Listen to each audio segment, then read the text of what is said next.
네, 전남 동부권과 서부권 소식 알아봅니다. 순천 먼저 연결하는데요. 조혜린 앵커, 광양 백운산에 건립 중인 산림박물관 공사가 무면허업자의 손에 맡겨져 논란이 되고 있군요. 네, 광양시가 백운산에 산림박물관을 짓고 있는데 공사업체가 일부 공정을 무면허업자에게 맡겨 논란이 되고 있습니다. 광양시는 현장에서 불법 하도급이라고 판단하고 공사 중지 명령을 내렸습니다. 보도에 이성각 기자입니다. 광양시가 체험시설과 전시장 등 산림 탐방과 교육을 위해 짓고 있는 백운산 자연휴양림 산림박물관 공사 현장입니다. 지하 1층, 지상 1층으로 공사비는 18억 원 규모입니다.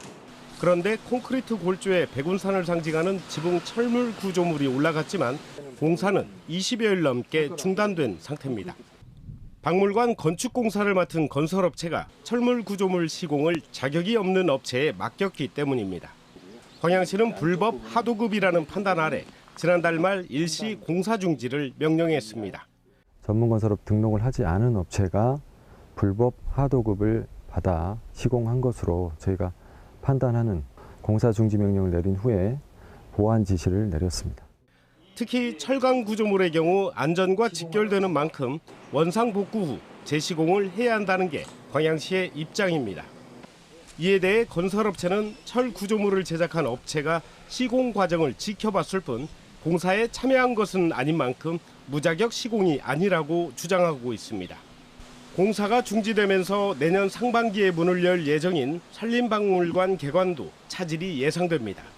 한편 불법 하도급 문제를 집중 점검 중인 국토부는 불법 하도급 처벌과 관리 의무 강화 등을 위해 건설산업법 개정안을 수정할 계획입니다.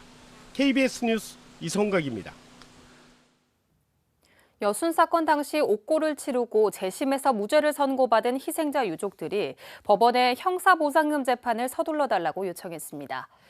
여순 사건 재심 유족들은 오늘 광주지법 순천지원 앞에서 기자회견을 열고 재심에서 무죄를 선고받은 유족 19명이 국가에 형사보상금을 청구했지만 4명만이 보상금을 받았다며 이같이 주장했습니다. 이에 대해 광주지법 순천지원은 청구인이 다수이고 상속관계 등 쟁점이 복잡한 경우도 있다면서 신속한 사건 처리를 위해 노력하고 있다고 말했습니다. 반려동물에 대한 각종 서비스와 교육 프로그램 등을 진행할 순천시 반려동물 문화센터가 임시 운영에 들어갔습니다. 순천시는 2019년부터 103억 원을 들여 순천시 조곡동에 지상 4층 규모의 반려동물 문화센터를 마련하고 애견 샤워실과 실내 놀이터 등 일부 시설을 개방했다고 밝혔습니다.